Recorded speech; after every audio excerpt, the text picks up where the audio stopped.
सचिव वैद गुरु तिनी जो प्रिय बोलहि भयास, राज धर्म तन तिनी कर होई बेगी नाश।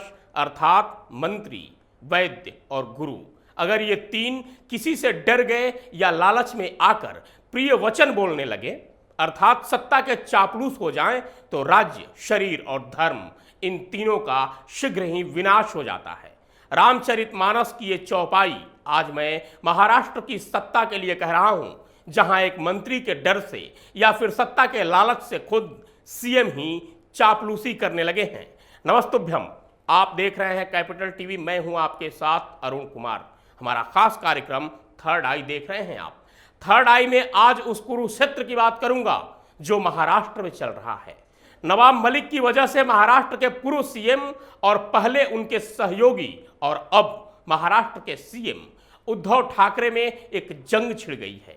वहीं दूसरी खबर है केरल हाईकोर्ट की, जिसने केंद्रीय गृह मंत्री अमित शाह के एक फैसले का समर्थन करते हुए जिहादियों को चेतावनी दी है। और तीसरी खबर है सोशल मीडिया फेसबुक की, जो शिव तांडव स्त्रोतम से ऐसा डरा कि पोस्ट ही डिलीट कर दिया।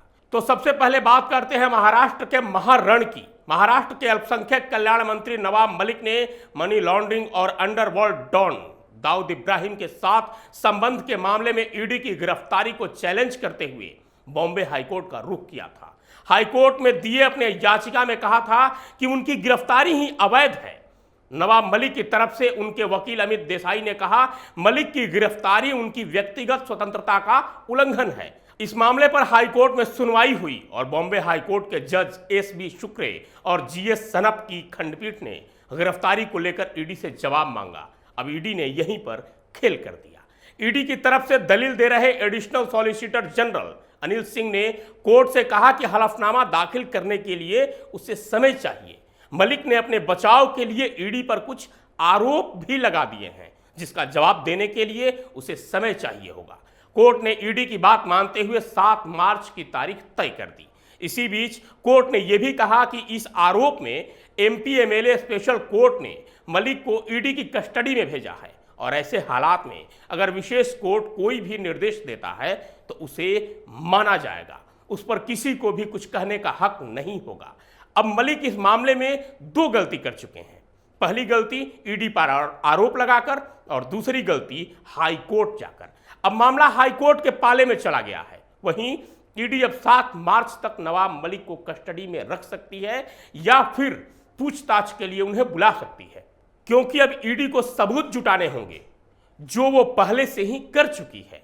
वहीं उसे समय भी मिल गया 7 मार्च तक, जो 3 मार्च तक होना था उसके लिए 7 मार्च यानी 4 दिन का और एक्स्ट्रा टाइम मिल गया।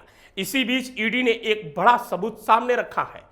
पहला तो यह कि ईडी ने मुंबई में उस जमीन को ढूंढ लिया है जो 200 करोड़ रुपए की डील है। और सबसे बड़ी बात यह कि इस खरीद बिक्री में, जमीन खरीदने में जो पैसे दिए गए वो कैश दिए गए, यानी ये बात साबित करती है कि ये ब्लैक मनी था जो कैश में दी गई। इसी बीच महाराष्ट्र में आज से विधानसभा का बजट सत्र शुरू होने जा रहा है, जिसके लिए बीजेपी पहले से ही तैयार बैठी है।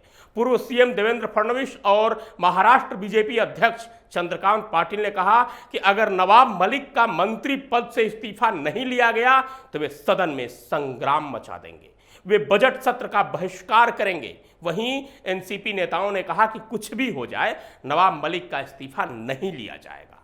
और इन सभी मुद्दों पर जिसे बोलना चाहिए वो चुप है, बीमारी का बहाना बनाकर बैठा हुआ है, और वो हैं महाराष्ट्र के सीएम उद्धव ठाकरे।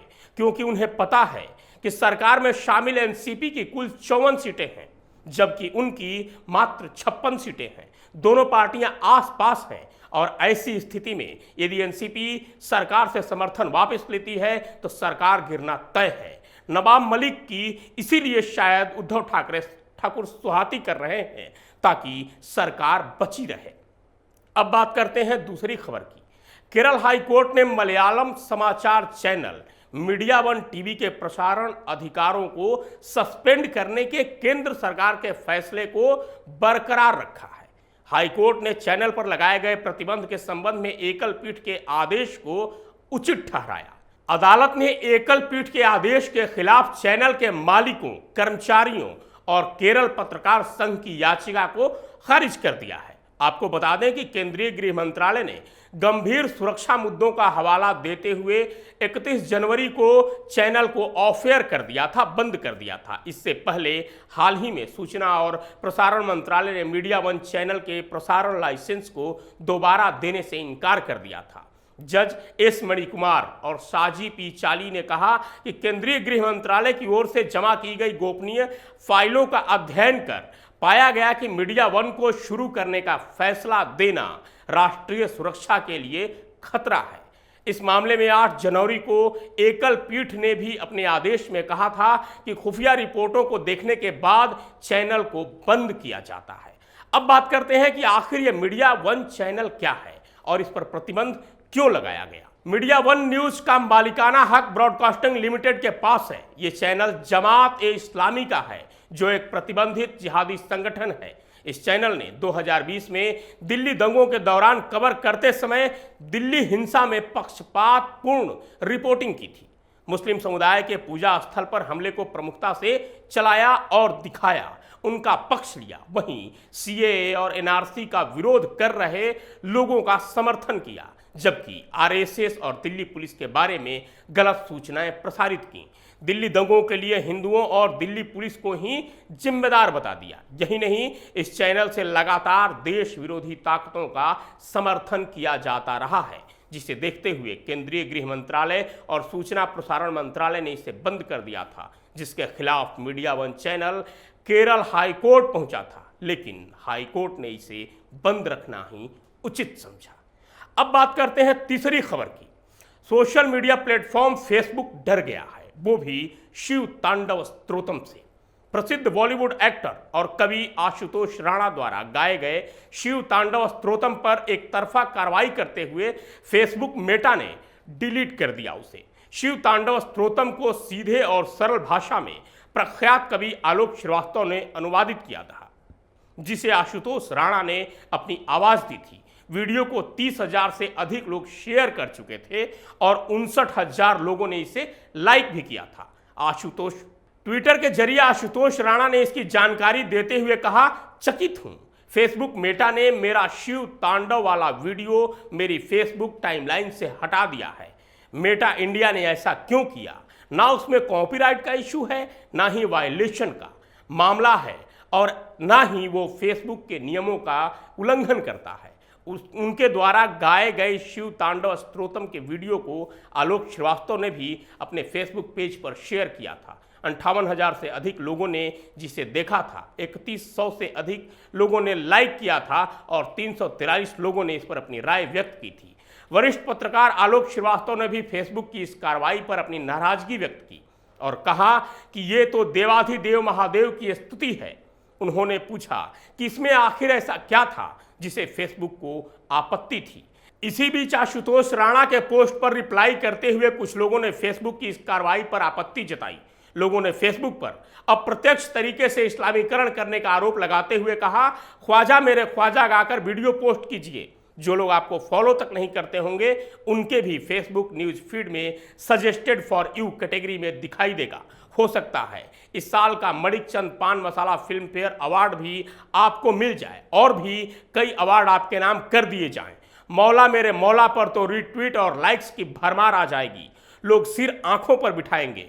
बॉलीवुड वाले भी आपका गुणगान करने लग जाएंगे। ट्रेंड हो जाओगे जी, ट्रेंड।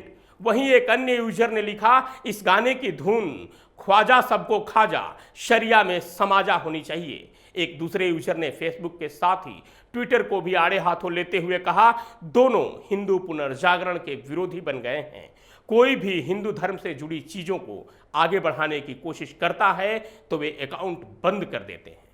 फेसबुक की इस कार्रवाई पर मैं कहना चाहता हूं कि फेसबुक ने अच्छा किया।